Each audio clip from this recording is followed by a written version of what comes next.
Hello everyone, this is Sue Gordon, and the book that I chose for our context book presentation is The Immortal Life of Henrietta Lacks by Rebecca Skloot. So who was Henrietta Lacks, and why is it important that people know her name? Henrietta Lacks was an African American woman that was born in 1920 and died in 1951. She had a fast-growing type of cervical cancer that wound up spreading throughout her entire body. Her doctor, who was working with her, wound up doing a biopsy and took a cell culture, which he found was the first line of cells that would continue to divide indefinitely. So it was a major medical breakthrough. Her cells are still used today. They are called HeLa, based on her name, Henrietta Lacks. Throughout history, they have been attributed to different people, but now the world finally knows that it was Henrietta Lacks and her contributions that made medical miracles possible.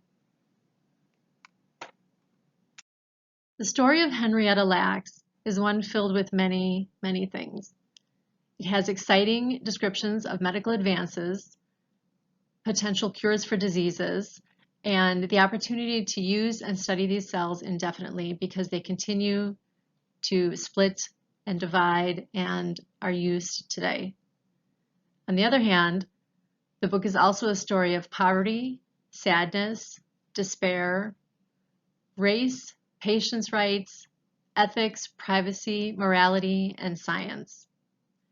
While her cells were taken during the biopsy without her consent or knowledge, they were used and passed around between scientists. This brings up many ethical and privacy issues. Her family also suffered because they never received any kind of compensation and had no knowledge that this was even going on for at least 20 years after her death.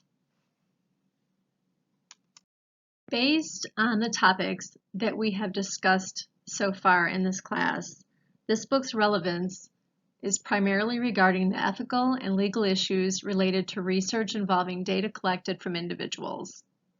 The AMA Journal article that I have quoted here is actually titled "Donors Retain No Rights to Donated Tissue." And in Rebecca Skloot's book, she says, and I quote, "Today, most Americans have their tissue on file somewhere. When you go to the doctor for a routine blood test or have a mole removed, when you have an appendectomy, tonsillectomy, or any other kind of ectomy, the stuff you leave behind doesn't always get thrown out. Doctors, hospitals, and laboratories keep it, often indefinitely." Ethics and informed consent is an important topic that we discussed in class regarding any kind of research that involves human subjects. This was a very big theme throughout the book about Henrietta, based on what happened to her and the tissues being taken without her knowledge, as well as later on her name being released publicly, which is a big violation. On with the topic of ethics and privacy in research, the author also discusses the Belmont Report and the Common Rule. The HIPAA law was also discussed briefly, and it is one of the things that we talked about regarding the importance of patient privacy, that we can have security and the way that they use unique identifiers for technical, physical, and administrative data, and just how important that really is. One of the things that the author states about this, and I quote, "The common rule requires informed consent for all human subject research.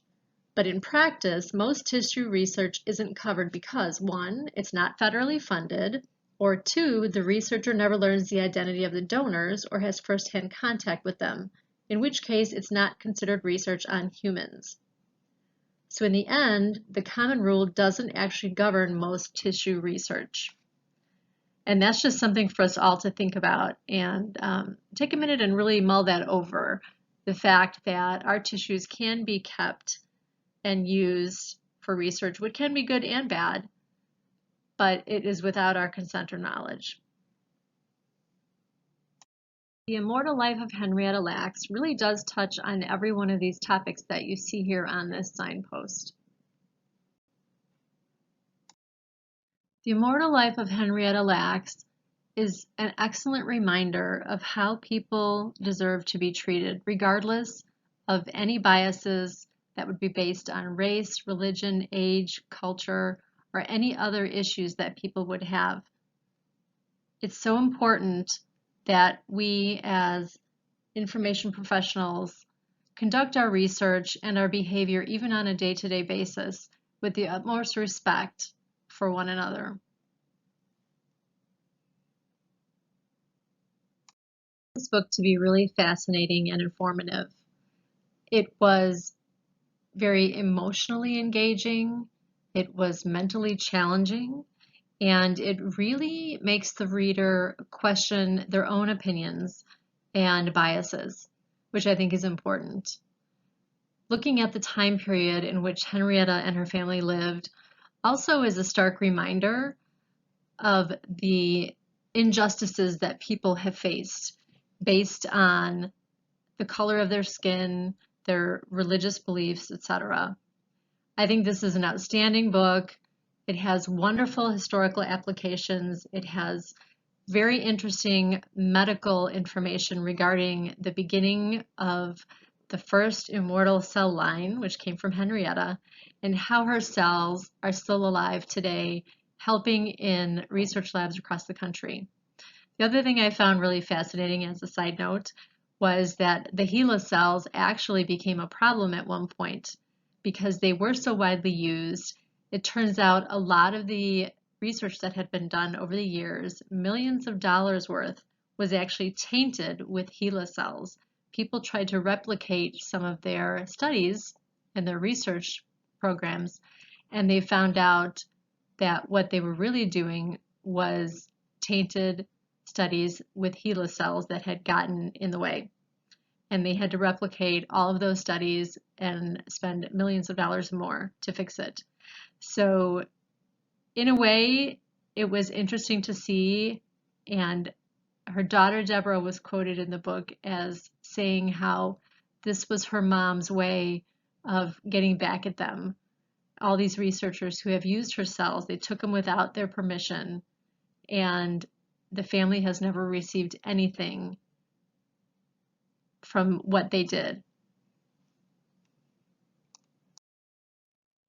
Here are some interesting facts about Henrietta, the Lacks family, and the HeLa cells.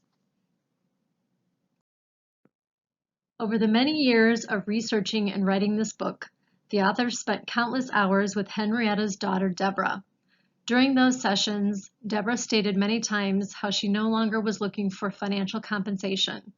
What she really wanted was for people to know who her mother was. She wanted them to know her name, to understand the contribution that she made, and to also understand the sacrifices that the family made, knowing that these cells were taken without permission and that the family had struggled for many, many years, financially and emotionally, because of the situation. Out of that, the Henrietta Lacks Foundation was born.